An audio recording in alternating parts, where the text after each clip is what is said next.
Welcome to the deep dive. Today, we're diving into something truly unique. It's source material that basically maps a journey across, well, the author calls it realities, time, space, soul states. Yeah, it's index 2229, and it's intense. It merges this very specific traditional Christian theology with quantum mechanics concepts and then layers on this incredibly harsh critique of society. Right, and it all leads somewhere really radical, a proposal for what the author calls an Abrahamic justice system. So, quite a ride ahead. Definitely. Our mission here is to unpack this worldview. It's built around, the absolute necessity of faith for salvation, a kind of physics of sin, if you will, and identifying what the source sees as organized evil in the world. And the source itself warns you. It's written, and I'm quoting here, with salt and hot pepper, not for the spiritually and intellectually castrated. Exactly. It sets the tone immediately. This isn't gentle reading. It's presented as a wake-up call, almost a battle cry. Okay, so where does this battle cry begin? It seems tied very personally to the author. It does. Right at the start, there's this mention of a warning from the Holy Ghost about the author's own ability or capacity to serve God in creation. This service is framed as the absolute foundation for everything that follows. And there's a very specific practice tied to maintaining this capacity, right? Something about communion. Yes, very specific. Receiving communion, but only within the traditional Latin 1962 offertory Mass. The source is adamant about this specific form. Why that exact Mass? What's the significance? According to the source, this specific ritual isn't just symbolic. It's presented as a literal mechanism. It purchases grace, extends what it calls holy life. It's the spiritual fuel needed in this model of reality. Fuel for what, exactly? For the soul's ability to connect with God, to envision things, and ultimately, as we'll see, to even shape reality through prayer. It all seems to tie back to this specific form of communion. Okay, so this capacity links to the idea of the true church. But it's not a building, is it? No, not at all. The source defines the true Catholic Church as something existing within the hearts of the faithful. It's described almost like a collective organism. How so? It says, believers are breathing together with his holy lungs, sharing infinite life through the triune's beatific vision as this internal, shared spiritual reality protected by God's body. An internal ecosystem, protected. And this ecosystem exists within a larger cosmic structure. Which brings us to the first really, mind-bending concept, the quantum firmament. Right. Yeah. And we really need to unpack this carefully. If you want to grasp the source's whole system, you have to understand the firmament. So what is it, fundamentally? It's defined as a bounded layer. Mm-hmm. It separates our reality creation from what's called the lowest steps of hell. Think of it as the ultimate boundary, the absolute container for existence. A boundary. Can anything cross it or interact with it? Only God. The source is very clear. God, in perfect control and stillness, can pass through it, hold it. But the firmament itself, so this is the key part, is like the raw potential of everything. Raw potential, like unformed stuff. Exactly like that. Yeah. Imagine infinite clay vibrating with possibility. It can become anything that's willed, spoken, or clearly envisioned, forms, actions, states of being, even things we can't conceive of, but God can. Infinite potential, just waiting. Waiting for what? Waiting for a perfect word or God's perfect will to give it structure, to make it real. Okay, infinite potential held by God. That sets a dramatic stage for when things go wrong. This is where sin comes in, isn't it? And it's not just a moral issue here. Not at all. It's cosmological. The source presents the mechanics of grave sin as something that fundamentally breaks the structure of reality. Breaks it how? What does sin do to this quantum firmament? It's described as a forced imposition. A grave sin forces the existence of a creation form that wasn't called into being by God's perfect will. It introduces something unwanted, something disordered, into that potential space. So it's like injecting static into a perfect signal. Kind of. And because God holds the firmament perfectly, this injected distortion has an immediate catastrophic effect. It locks the quantum firmament. Locks it. What does that mean? Locked. Instead of that infinite fluid potential, the firmament snaps rigid. It becomes a fixed mirror, reflecting the original sinless state, plus every possible legal or living creation state from then until Christ's return. Hold on. So sin doesn't just affect the sinner, it reduces the potential of the entire universe. That's the argument. It takes that infinite canvas and shrinks it drastically. It makes reality rigid, limited, predetermined in a way, based on the accumulated weight of sin. Wow. So the limits we feel, the chaos, the suffering, the source is saying that's because the universe itself is damaged, locked down by past sins. Precisely. The universe isn't just unfolding, it's operating within constraints imposed by defiance of God's will. It's locked. And this ties into what happens to a soul after death, or rather, after grave sin, the state of the dead soul. Yes. If a soul commits grave sin, it murders the holy life within itself. It stops correctly reflecting God's order and stillness. It now exists in what the Source calls a holy lifeless creation version. Okay, so the soul is lifeless. What does that do to the firmament around it, or connected to it? That soul was supposed to be reflecting God's order, helping to maintain the structure. Without that holy life, the underlying quantum firmament connected to that soul becomes subject to its disordered, uncontrolled thought. Disordered, uncontrolled thought. Functionally, what's that? Like random noise. Worse than random, a living soul, filled with grace, projects order and intention ideally aligned with God. A dead soul, one in grave sin, projects chaos, contradictory desires, self-serving impulses. And the firmament reacts to this, even though it's locked. It's locked, meaning its potential is limited, but it's still influenced by the consciousness within it. So these chaotic thoughts from dead souls act like constant static, constant interference, hitting this rigid structure. And that's the source of what? Entropy, decay. According to this text, yes. That's the origin of entropy, sickness, confusion, injustice, physical decay. It's the ongoing disruptive impact of unredeemed consciousness on the very fabric of a compromised reality. Okay, that paints a pretty bleak picture, which must make the next section incredibly important. Prayer, redemption, and sacrifice.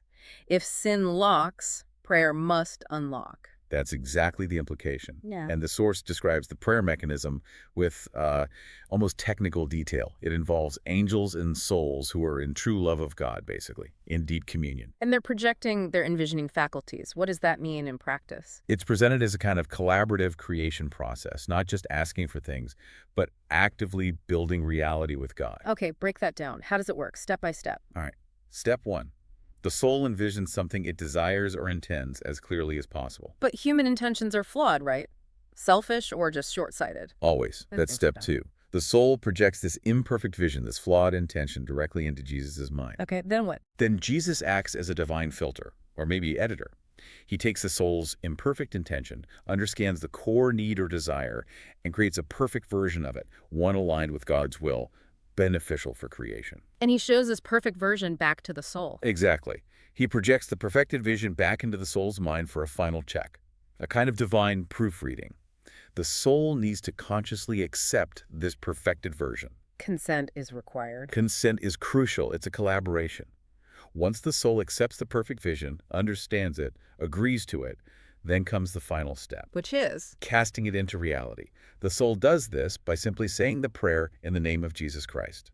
That phrase, empowered by the aligned will and the perfected vision, acts as the trigger. Triggering what? God's power. Yes, drawing on God's power to essentially imprint that perfected vision onto the locked quantum firmament.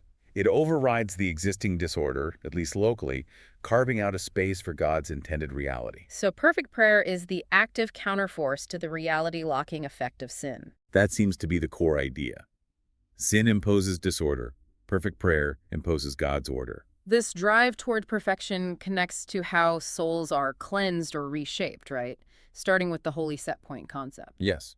The holy set point is presented as the soul's original blueprint, its perfect, uncorrupted state. Where does this blueprint come from? From the moment of conception, specifically through what the Source calls sacred dignity, it's the fusion of the parent's one-flesh will in a blessed conception. That moment establishes the soul's perfect, intended form, like its factory settings. And purgatory, its purpose is tied directly to restoring this set point. Entirely.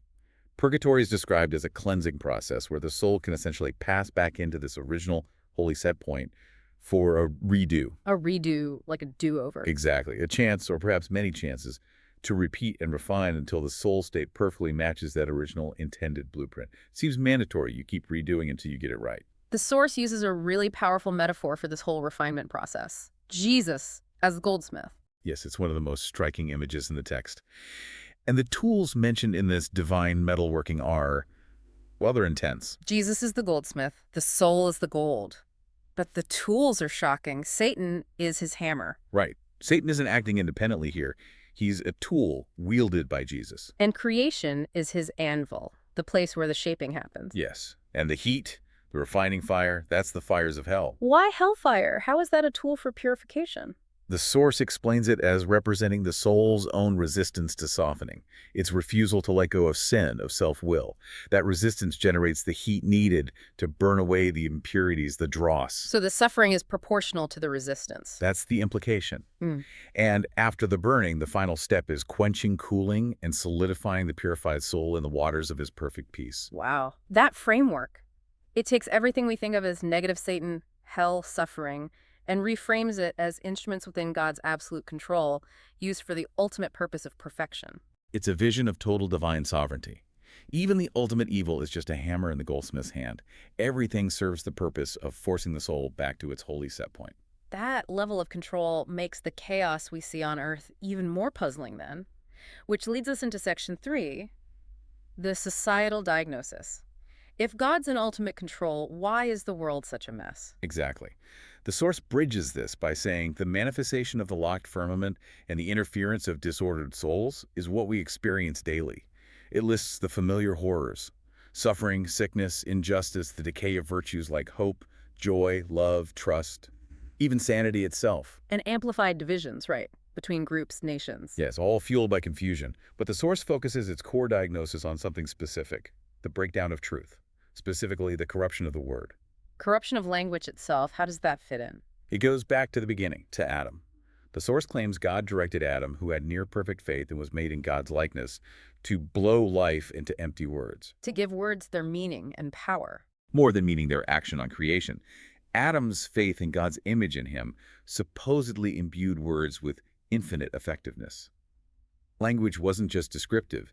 It was meant to be a tool for shaping reality, intrinsically linked to truth. A form of dust transformed into creation-shaping life. Exactly. But now, the Source argues, we're experiencing the satanic slow death of the word's power. How? Through misuse, lying. Through the deliberate corruption of societal meaning. When core concepts, words like justice, freedom, truth, racism, poverty, are redefined, twisted, or detached from objective reality, their power diminishes. They can no longer effectively shape the firmament towards God's order. So, corrupted language leads to ineffective action. Or worse, it leads to the machine of false narratives. The Source claims that the information we get from authorities, the explanations for why things are bad, are often deliberately flawed. How flawed? Just wrong, or... Several ways. They could be intentional lies, outright falsehoods, or false and/or intentionally crazy-sounding conspiracy theories designed to discredit any real investigation. Or, maybe most subtly, true theories deliberately seeded with falsehoods to make them ultimately useless. Why do that? What's the goal of spreading flawed explanations? To ensure failure.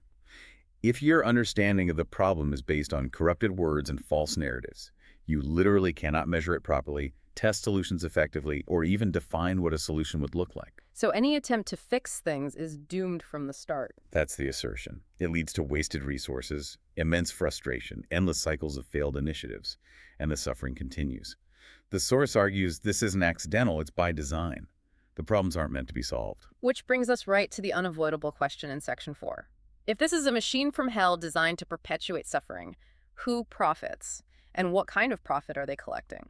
Yeah, the Source doesn't shy away from this. It states directly that these terrible outcomes, or perhaps the real underlying causes, significantly profit powerful groups. Profit how? Well, Money, power. those are part of it, but potentially just the surface layer. Critically, the Source claims that any real moves towards making things genuinely better for most people are actively, purposefully prevented. And it gets worse, right? The solutions derive from the false narratives. They often make things worse. They cause greater suffering, which, paradoxically, generates even more profit and power for the manipulators running the machine. It's a vicious cycle. To make this concrete, the Source uses a very specific, very controversial example, the core taboo.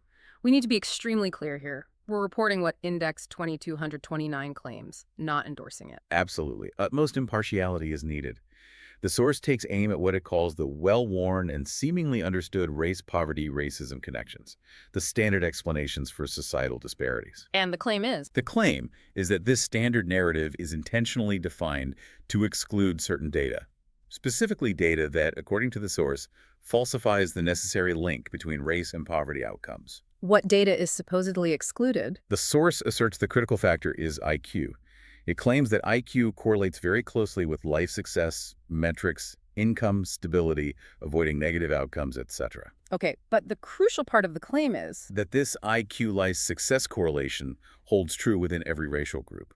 The source argues that if you analyze the data within specific populations, the primary correlation for success is IQ, not race itself. and the implication the source draws from this. The direct implication, as stated in the text, is that if this IQ correlation is the primary driver, then racism is not a significant factor in explaining broad statistical disparities in poverty or success. Yeah. Individual capability, measured crudely by IQ here, becomes the main variable across all groups. And this idea, this specific correlation, is the core taboo, the thing you're not supposed to say. Yes. According to the source, this is the truth that the machine must suppress at all costs. What happens if someone does mention it, if someone brings up this alleged true link? The source describes a programmed punishment reflex. Instantaneous, severe social and economic consequences, losing your job, your career, being abandoned by friends, even family. It's portrayed as an automatic, violent rejection enforced by the collective. Why such an extreme reaction? If it's just a statistical correlation, why the panic? This is where it loops back to the spiritual dimension. According to Index 2229, accepting the simplicity of this true link that a known variable largely explains outcomes, the narrative blames on something complex and intractable like systemic racism forces a terrifying realization. Which is? It forces you face to face with the very real presence of Satan exists and widespread demonic possession. How does accepting the IQ link lead to confronting Satan? The logic seems to be, if the problem, disparity, has a relatively simple explanation, IQ correlation, and yet society is forced by powerful groups to ignore it and instead pursue intentionally failing solutions based on false narratives, racism, then the only remaining explanation for why this is happening is active, intelligent, coordinated evil, malice on a systemic scale. And confronting that reality directly is too much. The source describes it as too horrible to remember. It suggests people instinctively shy away because acknowledging that level of deliberate, demonic manipulation driving world events is psychologically devastating, pushing one towards the cliffs of insanity. The false narratives, in this view, act as a kind of shield. A shield protecting us from seeing the demons pulling the strings. That's the picture painted, which leads to the ultimate question about profit. If the simple answers like money are the soulless programmed answer, the misdirection, what is a really demonic profit? What is the actual goal of maintaining this machine from hell? The source is chillingly specific. The true profit isn't wealth. It's the eternal soul torture and deaths of souls. Maximizing the number of souls damned, increasing the tastiness of their suffering. Tastiness. That's the term used. It's about spreading hate, self-loathing, confusion. It's about creating what the Force calls mind-raped programmed satanic golems to replace souls that have been eaten or destroyed by demons. And the ultimate goal behind all that. The ultimate goal is the murder of God's charismatic image in humanity, to deface and destroy the reflection of God in creation. That's the real currency, the ultimate prize for the demonic forces described. Okay. If that's the profit, why would powerful human beings participate? Why serve Satan or these power demons? What do they get out of it? According to the source, foresight, they serve to gain a look into the future. Prophetic insight, the ability to know and manipulate coming events. That's the power they crave. And this foresight isn't free, presumably. No. The source states the cost comes in many dark forms, and it gives one incredibly disturbing, specific example of the kind of sacrifice required to gain these visions from a powerful demon. What is that example? Again, reporting the source material here. The source claims a common, infinitely rich or juicy offering is the ritual sacrifice of the purest form of innocent love of God available. Which translates to? It explicitly mentions the torture and silent, screaming death of a third trimester unborn baby. This act, the source claims, not only provides the necessary spiritual currency through the annihilation of pure potential innocence and love, but also often ensures the mother's damnation. And this sacrifice, it pays the demon for the vision. Yes. It's presented as a direct transaction. The infinite horror of the act generates the spiritual energy required by the demon to grant the desired glimpse into the future. This example is clearly used to underscore the absolute horrifying nature of the evil the source believes is operating behind the scenes. This entire diagnosis, the locked firmament, the corrupted language, the machine of lies, the demonic prophet and souls, the horrific sacrifices for power, it's incredibly dark. It sets an extreme context for the proposed solution in Section 5. It absolutely has to be extreme given the diagnosis. The source doesn't pull punches. I believe at long past time we fixed the entire system. And I mean the entire system. No more tweaking around the edges. So the proposed fix, the Abrahamic justice system, what's the core concept? It's a call for a unified global front based on shared principles. It needs to define what is commonly known to be true and just to all Abrahamic followers, Jews, Christians, and Muslims. Why that specific grouping? Strategic numbers, Yeah. primarily. Yeah. The source estimates this is roughly half the world's population.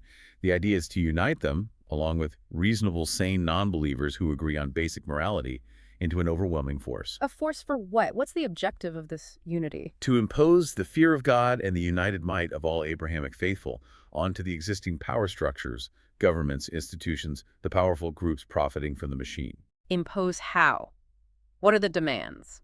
The demands are framed as basic shared divine law requirements. The unified front would insist that all governments and powerful entities operate strictly within these fundamentals. And what are those fundamentals? They're listed quite clearly. The Ten Commandments as a base, natural law, the inherent sense of right and wrong, and then core freedoms, freedom of worship, freedom of conversion, to choose one's faith, and freedom of speech and listing, the ability to speak and hear truth. So enforce these basics globally through the united power of the faithful. That's the proposal. But it's the rhetoric of enforcement where the source's salt and hot pepper style really comes through. It's not suggesting polite requests. Right. Given the enemy is perceived as demonic forces running a machine from hell, the proposed response is, well, aggressive. Extremely aggressive.